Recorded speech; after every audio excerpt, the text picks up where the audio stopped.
اسرائیل اور فلسطین کا تنازع تو دہائیوں سے چلا آ رہا ہے، لیکن اب یہ ایک کھلی جنگ میں بدل چکا ہے۔ تو سب سے بڑا سوال یہ ہی ہے کہ بھائی اب ہی کیوں؟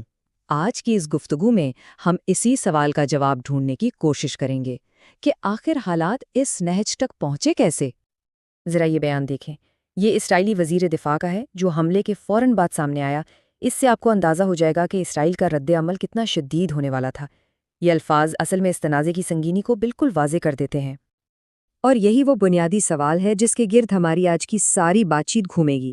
آخر وہ کیا واقعات تھے، کیا وجوہات تھیں جنہوں نے اس چنگاری کو ایک بھڑکتی ہوئی آگ میں بدل دیا؟ تو آئیے سب سے پہلے اس دن کی بات کرتے ہیں، اس واقعے کو سمجھتے ہیں جس نے اس حالیہ جنگ کا آغاز کیا۔ تو ہوا یہ کہ 7 اکتوبر کو حماس کے جنگجو غزہ کی سرحد پار کر کے اسرائیل میں داخل ہو گئے، اور یہ کوئی چھوٹا موٹا حملہ نہیں تھا۔ انہوں نے 1130 لوگوں کو ہلاک کیا، 150 کو یرغمال بنا لیا، اور تو اور تقریباً 24 مربع کلومیٹر کے علاقے پر اپنا کنٹرول بھی قائم کر لیا۔ اس حملے کے فوراً بعد اسرائیل کے وزیر اعظم نے جنگ کا اعلان کر دیا، اور ساتھ میں یہ بھی کہا کہ اسرائیل ایسا بدلہ لے گا جس کا کسی نے تصور بھی نہیں کیا ہوگا، اور اسی اعلان کے ساتھ ایک بہت بڑی فوجی کارروائی شروع ہو گئی۔ لیکن یہ جو سوال ہے نا کہ اب کیوں، اس کا جواب سمجھنے کے لیے ہمیں تھوڑا پیچھے جانا پڑے گا۔ اس تنازع کی گہری تاریخی اور مذہبی جڑوں کو دیکھنا ہوگا۔ یہودیوں کی مقدس کتاب تورات کے مطابق ان کے جد امجد حضرت یعقوب، جن کا ایک نام اسرائیل بھی ہے، انہوں نے اسی سرزمین پر ایک خواب دیکھا اور اسے خدا کا گھر قرار دیا۔ یہی وہ عقیدہ ہے جو اس زمین کے ساتھ یہودیوں کے گہرے مذہبی تعلق کی بنیاد بنتا ہے۔ اچھا، یہاں ایک بہت ہی اہم بات سمجھنے والی ہے، وہ یہ کہ فلسطینی علاقے خود بھی آپس میں بٹے ہوئے ہیں۔ ایک طرف ہے مغربی کنارہ، جہاں PLO یعنی فلسطین لبریشن آرگنائزیشن کی حکومت ہے، جو کہ ایک سیکولر جماعت مانی جاتی ہے، اور دوسری طرف ہے غزہ کی پٹی، جو حماس کے کنٹرول میں ہے، جسے ایک اسلامی مزاحمتی تنظیم کے طور پر دیکھا جاتا ہے۔ اور سب سے دلچسپ بات یہ کہ ان دونوں علاقوں کے بیچ میں کوئی زمینی رابطہ بھی نہیں ہے، تو ظاہر ہے اسی وجہ سے ان کی قیادت اور وہاں کے حالات میں بھی زمین آسمان کا فرق ہے۔ اب ذرا اس حملے سے ٹھیک پہلے کی صورتحال کو دیکھتے ہیں۔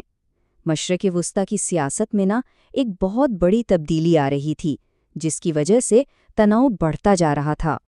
دیکھیں، پچھلے 75 سال سے تقریباً تمام مسلم ممالک کا ایک ہی موقف تھا کہ جب تک فلسطین کا مسئلہ حل نہیں ہوتا وہ اسرائیل کو تسلیم نہیں کریں گے۔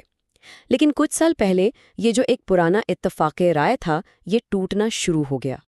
امریکا کے ثالثی میں ابراہیمی معاہدوں کے نام سے کچھ معاہدے ہوئے۔ متحدہ عرب امارات نے اس میں پہل کی، اور پھر اس کے بعد بحرین، مراکش، عمان اور سوڈان نے بھی اسرائیل کے ساتھ اپنے سفارتی تعلقات قائم کر لیے۔ یہ اس خطے کی سیاست میں ایک بہت بہت بڑی تبدیلی تھی۔ اور ظاہر ہے اس کی حوصلہ افزائی کے لیے کچھ مراعات بھی دی جا رہی تھیں۔ مثال کے طور پر جب سوڈان نے اسرائیل کو تسلیم کیا تو امریکہ نے اسے $1.2 بلین کا قرضہ دیا اور اسے دہشت گردی کی سرپرستی کرنے والے ممالک کی فہرست سے بھی نکال دیا۔ بات یہاں تک پہنچ گئی تھی کہ دنیا کا سب سے بااثر عرب ملک یعنی سعودی عرب، وہ بھی اسرائیل کو تسلیم کرنے کے بہت قریب نظر آ رہا تھا۔ خود محمد بن سلمان نے یہ کہا تھا کہ سعودی عرب کے لیے ایران اسرائیل سے بڑا خطرہ ہے۔ تو ان سب چیزوں کی وجہ سے فلسطینی کاز خود کو تیزی سے تنہا محسوس کرنے لگا تھا۔ چلیں اب واپس موجودہ دور میں آتے ہیں اور دیکھتے ہیں کہ اس جنگ کے کیا نتائج نکلے اور پوری دنیا کا اس پر رد عمل کیسا رہا، جو کہ کافی حد تک منقسم ہے۔ حملے کے بعد جو اگلے 6 مہینے تھے، ان میں اسرائیل نے غزہ پر شدید بمباری کی۔ اس کے نتیجے میں 35,000 سے زیادہ فلسطینی ہلاک ہوئے، جن میں عورتوں اور بچوں کی ایک بہت بڑی تعداد شامل تھی۔ اس کی انسانی قیمت بہت ہی زیادہ ہے۔ اب اگر عوامی رائے کی بات کریں تو تنازعات پر نظر رکھنے والے ایک ادارے ACLED کی رپورٹ بتاتی ہے کہ دنیا بھر میں جو مظاہرے ہوئے ان میں سے 86% فلسطین کی حمایت میں تھے، جبکہ صرف 14% اسرائیل کی حمایت میں نکلے۔ لیکن اگر حکومتی سطح پر دیکھیں تو تصویر کچھ اور تھی۔ امریکہ اور یورپی ممالک نے کھل کر اسرائیل کی حمایت کی۔ امریکہ نے تو اقوام متحدہ میں جنگ بندی کی کوششوں کو بار بار بیٹو بھی کیا۔ زیادہ تر عرب حکومتیں خاموش تماشائی بنی رہیں، البتہ عوامی سطح پر اسرائیل کی حامی کمپنیوں کے بائیکاٹ کی مہم چلی، لیکن اس کے کوئی خاص طویل مدتی معاشی اثرات نظر نہیں آئے۔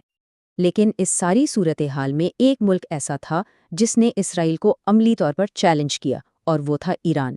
آئیے دیکھتے ہیں کہ اس نے یہ کیسے کیا۔ ایران کے حمایت یافتہ جو یمنی ہوتی ہیں، انہوں نے اسرائیل کی ایک اہم تجارتی بندرگاہ کی طرف جانے والے بحری جہازوں کو نشانہ بنانا شروع کر دیا۔ اس ناکہ بندی کا نتیجہ یہ نکلا کہ اس بندرگاہ کی ٹریفک میں 85% کی کمی آ گئی، جس سے اسرائیل کو بہت شدید معاشی نقصان ہوا۔ صرف یہی نہیں، لبنان میں ایران کی اتحادی تنظیم حزب اللہ نے بھی شمالی سرحد پر اسرائیلی فوج کو مسلسل دباؤ میں رکھا۔ اس کی وجہ سے اسرائیلی فوج ہر وقت ہائی الرٹ پر رہنے پر مجبور ہو گئی۔ اور شاید اسی لیے جب اسرائیلی وزیر اعظم بنجامن نیتنیاہو سے پوچھا گیا کہ اسرائیل کے لیے سب سے بڑا خطرہ کون ہے، تو ان کا جواب بالکل صاف اور واضح تھا: ایران، ایران اور ایران۔ اور یہ سب کچھ ہمیں ایک آخری اور شاید سب سے اہم سوال پر لا کر کھڑا کر دیتا ہے کہ بھئی جب تقریباً ساری مسلم دنیا اسرائیل کو قبول کرنے کی طرف جا رہی تھی، تو آخر ایران اکیلا ہی کیوں دوسری طرف اتنی مضبوطی سے کھڑا رہا؟ اس نے یہ بالکل الگ ایک مخالف راستہ کیوں اپنایا؟ یہ وہ سوال ہے جو اس پورے خطے کی پیچیدہ سیاست اور اس کے مستقبل کے ارادوں کو ہمارے سامنے کھول کر رکھ دیتا ہے۔